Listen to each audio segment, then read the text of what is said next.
Yan, tayo pong lahat ay yumuko at manalangin sa gabing ito. Panginoon, kami po ay nagpapasalamat for this wonderful opportunity na muli binigay niyo po sa amin, O Jesus Christ, upang kami po ay makapagpalakasan sa pamamagitan ng inyong pong mga salita. Dalangin po namin, O Father God, ang malayang pagkilos sa mga espiritu, kayo pong aming maging tagapagturo, at yung anuman yung mga issues po namin, mga concern namin, mga prayer request po namin, O Father God. Lord, dalangin ko nga na individually, personally, katagpuin niyo po kami, Panginoon. Sa inyo, Lord, God, ang papurit pagsamba sa pangalan ni Jesus. Amen. Ang pag-aaral po natin tonight, who we are in Christ. So kukuhanin po natin ito sa 2 Corinthians chapter 5 verse 17. Sabi po dito ng salita ng Diyos, therefore, if anyone is in Christ, the new creation has come, the old has gone, the new is here. Sa Tagalog, kaya't kung nakipag-isa na kay Kristo ang isang tao, isa na siyang bagong nilalang. Wala na ang dating ng pagkatao, sa halip ito'y napalitan na ng bago. So yung nangyayari po sa atin, every time na may tumatanggap kay Jesus na Panginoon, tagapagligtas ng kanyang buhay, nagkakaroon po ng born again experience. So ibig sabihin, yung kanyang lumang pagkatao napapalitan ng bago kasi naboborn again na po yung kanyang spirit. So therefore, wala na po yung kanyang dating pagkatao, yung dating pagkatao natin na tayo po ay makasalanan, dahil nung tinanggap natin si Jesus, nagkaroon na po tayo ng kapatawaran sa ating mga kasalanan. Kaya po tayo po ay malaya na makakalapit sa ating Panginoong Jesus. Yan. So sa aking introduction, sabi dito, how do you find yourself? So paano natin dinedefine yung ating mga sarili? So many people, especially us, I understand yung mga attendees natin ngayon, mga young professionals, young adult, mga kabataan, minsan we struggle with our identity, who we, where we belong, and what our purpose is. Di ba minsan, hindi natin alam ano ba talaga yung tunay nating pagkatao, tayo po ba ikabilang sa isang grupo and so on, at ano ba yung ating layunin. Society often tries to define us by our job. 'Di ba? Minsan tingin sa iyo, most of my attendees here, you are future engineers, yung iba dito mga engineers na, iba mga educator, 'di ba? So, dinedefine tayo based on sa ating trabaho. Minsan dinedefine din tayo ng ating society based on our relationships. Or even, nakakalungkot, minsan yung society, dinedefine tayo sa ating mga failures. But what if there was a greater truth, a new identity that changes everything? So yun po yung gusto po nating linawin. Sino po ba talaga tayo sa paningin ng ating Panginoon? Tandaan mo, church, in Christ, we are given a brand new identity that transforms not just how we view ourselves but also how we live. 'Di ba? When we truly understand who we are in Christ, nababago yung paraan ng ating pag-iisip, nababago yung paraan ng ating ginagawa, and even yung direksyon natin sa buhay. At tandaan po natin, sino ba talaga tayo sa paningin ng ating Panginoon? We are sons and daughters of the Lord Jesus Christ. Amen. Kaya nga siya, hinayaan niya na siya mapako sa krus, inalay ng kanyang buhay kasi nga minamahal tayo ng ating Panginoon. We are loved. We are highly favored. Ayan, we are forgiven by the Lord. Sabi nga dito, if anyone is in Christ, he is a new creation. All things have passed away. Behold, all things have become new. So katulad ng image natin, di ba, yung luma natin pagkatao, pinapalitan. So sa paningin ng Panginoon, dahil tinanggap na natin si Jesus Christ na Lord, Savior ng ating buhay, we are blameless, we are perfect, we are forgiven. If anyone is in Christ, we are a new creation. Sabi ko dito, church, you can't erase your sins alone. Pero tandaan mo, with God, you can. 'Di ba? Totoo naman, kahit na anong pagsisikap natin, kahit na sino pang simbahan ang puntahan natin, kahit anong religion yung puntahan natin, kahit anong relationship yung pasukin natin, kahit sinong mentor or coach or pastor ang lapitan natin, hindi po nila kayang burahin yung ating mga kasalanan. Hindi rin po natin kayang burahin yung ating mga kasalanan. Trabaho po yun ng banal na Espiritu. Trabaho po yun ng Diyos. At ginawa na yun ni Jesus Christ sa atin 2,000 years ago. So ang dapat lang natin gawin, tanggapin nga siya na Panginoon, tagapagligtas ng ating buhay at paniwalaan No, you are already forgiven by God. No matter how big, no matter how small, kung ano man yung nagawa natin in the past, tandaan mo po, pinatawad na tayo ng Panginoon. Dito, si Paul ang nagsulat nung binasa po nating verse. At ang sulat na ito ay para sa Corinthian. So, Corinthian Church po yung sinulatan niya. Pero syempre, yung Corinthian Church, ang tinutukoy din naman dito, mga mananampalataya ng ating Panginoong Heso Kristo. Kaya tayo rin po yung kinakausap dito sa verse na ating binasa. It emphasizes the radical transformation that happens to a person who is in Christ. So ito po nangyari na to sa atin kasi lahat tayo dito tinanggap na natin si Jesus Christ na Panginoon, tagapagligtas ng ating buhay. May mga first time po tayong umaten, so mamaya ililid po natin sila sa prayer of acceptance sa ating Panginoon. Yung praise po na in Christ, it signifies a close, a personal relationship with Jesus Christ. So again, lagi kong ine-emphasize ito, hindi religion ang magliligtas po sa atin, kundi ang relasyon natin kay Jesus na ating Panginoon at tagapagligtas ng ating buhay. It's not just about believing, hindi yung basta ka lang naniniwala, but belonging. Kaya nga napakahalaga na we belong to the kingdom of God. We belong to the Christ, 'di ba? Tayo po ay magkakasama ngayon because we are family of God. When Paul writes new creation, he refers to the total renewal of a person's heart, mind, and spirit. So ganun pala yun. Pag sinabing new creation, lahat talaga, nirenew tayo ng Panginoon yung ating puso, yung ating pag-iisip, yung ating spirito. This identity comes through our union with Christ. Union with His death, union with His resurrection.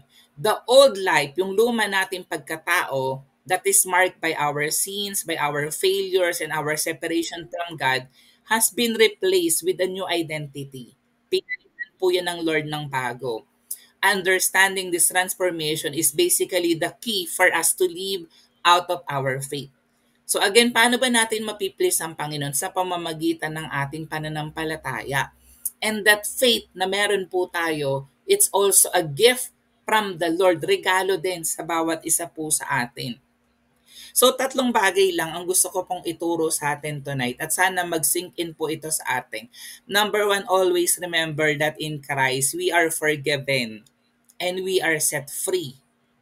So again, we are forgiven, we are set free. Tandaan mo po ang pinatawad sa atin ng Lord, hindi lang po yung mga nakaraan po nating kasalanan, hindi lamang po yung ating mga present na kasalanan, but even yung mga kasalanan na maaari pa nating magawa in the future. Bakit po ganon? Di ba si Jesus Christ, He died 2,000 years ago? And we are part of the future.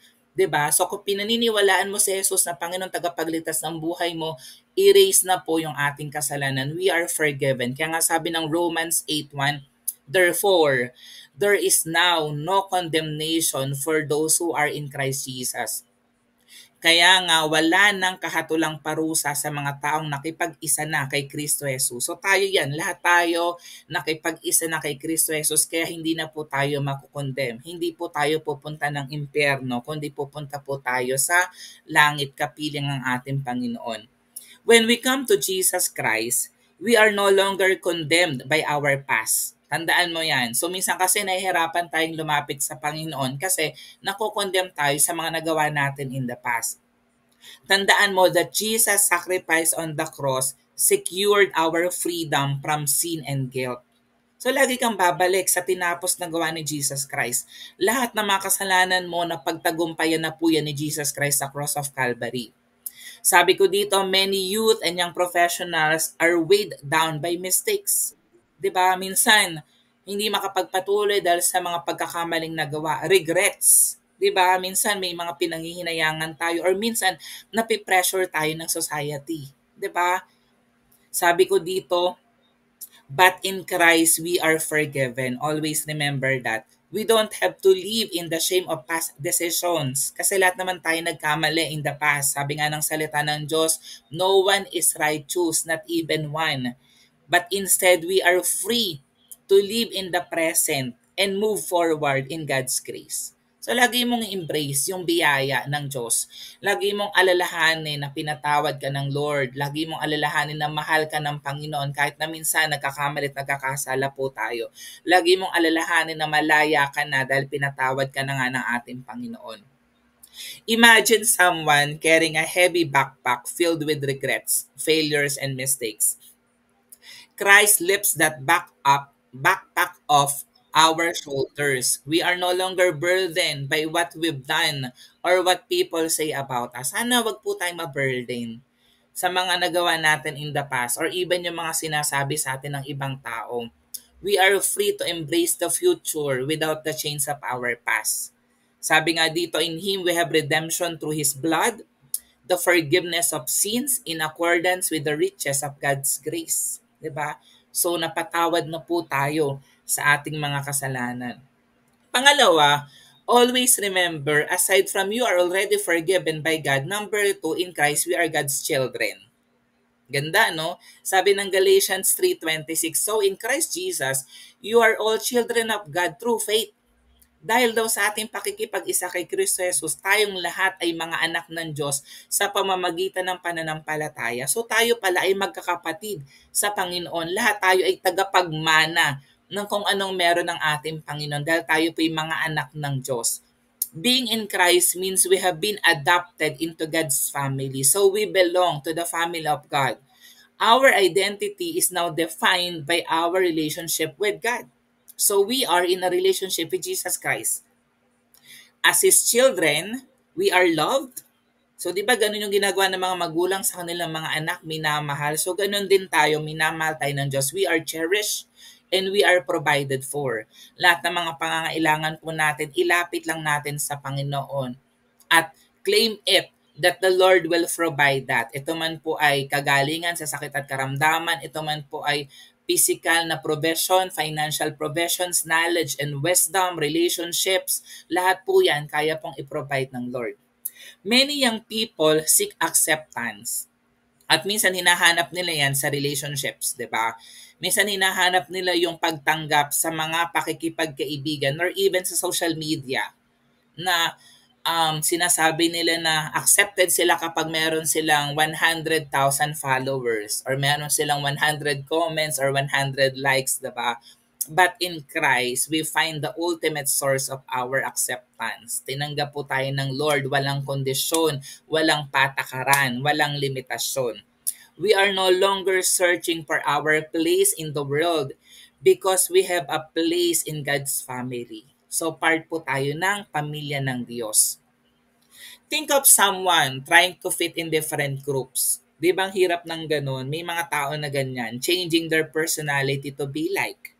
Iniiwasan ng tao, kailangan gayahin nila ngayon yung lifestyle ng ibang tao para mag-fit in. In Christ, tandaan mo, we don't have to strive for acceptance anymore. Di mo kailangan baguhin kung ano yung hilig mo, ano yung personality mo. We belong to the King of Kings and He calls us His own. Meron po tayong seguridad and purpose because our identity comes from Him and not from people. Yun yung maganda. Kasi nga yung tunay nating pagkatao, kita po yun ng Panginoon at hindi po yung ibang tao yung magdidictate niyan sa atin. Always remember that we are children of God. Sabi nga ng John chapter 1 verses 12 to 13, to all who receive Him, to those who believe in His name, He gave the right to become children of God, children born not of natural descent, nor of human decision, or a husband's will, but born of God. So ganun yun. Yun yung nangyari sa atin. Na born again tayo in spirit. At dahil na born again tayo in spirit, we are born of God. At dahil tayo believers ng ating Panginoon, we are now children of God. And no one can take that away from you. Always remember that. Pangatlo, more than just we are forgiven, more than just we are children of God, tandaan mo, in Christ, we are victorious. Sabi nga ng 1 Corinthians 15 verse 57, but thanks be to God, He gives us the victory through our Lord Jesus Christ. Magpasalamat tayo sa Diyos na nagbibigay sa atin ng tagumpay sa pamamagitan ng ating Panginoong Heso Kristo. So sino raw ang nagbibigay ng tagumpay sa atin? Si Jesus Christ. Sa lahat ng ating ginagawa. Ito man ay sa pag-aaral, ito man ay sa ating pamilya, ito man ay sa ating trabaho, sa ating mga relasyon, sa ating relasyon sa Panginoong Hesukristo, sa mga ministry na meron po tayo, sa lahat ng ating ginagawa, magtatagumpay tayo. Kasi nga, kasama natin ang Lord. Ang Lord ang magbibigay sa atin ng tagumpay. So, ang dapat natin gawin ay patuloy na magpasalamat. At sabi ko dito, life brings many battles. Hindi tayo dyan exempted, church. Andyan yung temptations, 'di ba? Andyan yung fears, andyan yung failures. Kasi prone tayo magkamali. May mga kinakatakutan tayo, may mga worries in life tayo, may mga challenges in life. But as new creations in Christ, tandaan mo, we are victorious. Bakit? Kasi in that battle, nagsisimula tayo sa finish line. Kasi nga, tinapos na ni Jesus Christ 2,000 years ago. At sinasamahan pa tayo ng Panginoon in every battles that we have. Our victory doesn't depend on our strength, but on Christ's finished work. Lagi mo yung tandaan. Huwag kang sumandig sa sarili mong kakayahan, sa sarili mong abilidad, kundi doon sa tinapos na gawa ng ating Panginoon sa buhay po natin. It means that no matter what challenges you face, ikaw yung nakakaalam niyan, whether in your studies, whether in your career, whether in your relationships, tandaan mo, you can overcome that. Bakit? Because of the power of Christ na nasaan, nasa bawat isa na po sa atin. Kahit ikaw ay bago pa lang mananampalataya, claim it na you already have the power of Christ at therefore, ikaw po ay already victorious. So, i-consider natin yung isang atleta na who has been trained and equipped by a top coach. Diba? Katulad ni Carlos Yulo. Pero tandaan mo, the athlete still has to compete. 'Di ba? At minsan, nawawala na rin sila sa limelight. Eventually, kapag tumatanda na sila, may mga pumapalit na sila. But with the knowledge that they have been prepared and given everything they need to win, in Christ, tandaan mo, we have been given the strength and we have given the grace to overcome life's challenges. We don't fight alone. Di katulad ng mga atleta, they have to fight alone. They have to win gold, diba? Pero tayo sa battle po natin, hindi lang po natin ito battle. We are fighting with the Lord. Sabi nga ng 1 John chapter 5 verse 4, for everyone born of God, tayo yan, overcomes the world. Diba? This is the victory that has overcome the world, even our faith. So tayo pong lahat ay mananagumpay. So sa ating conclusion, understanding who we are in Christ changes everything. So again, alalahanin mo kung sino ka sa ating Panginoong Heso Kristo. Again, we are no longer defined by our past mistakes, by what people say kung ano man ang sinasabi sa iyo ng ibang tao, by our failures kung ano man yung pagkakamali mo in the past. Instead, always remember we are forgiven. Tandaan mo yan. We are adopted as God's children and we are given victory to our Lord and Savior Jesus Christ. So when we grasp this truth, it transforms our mindset and how we live. We are called to live in freedom.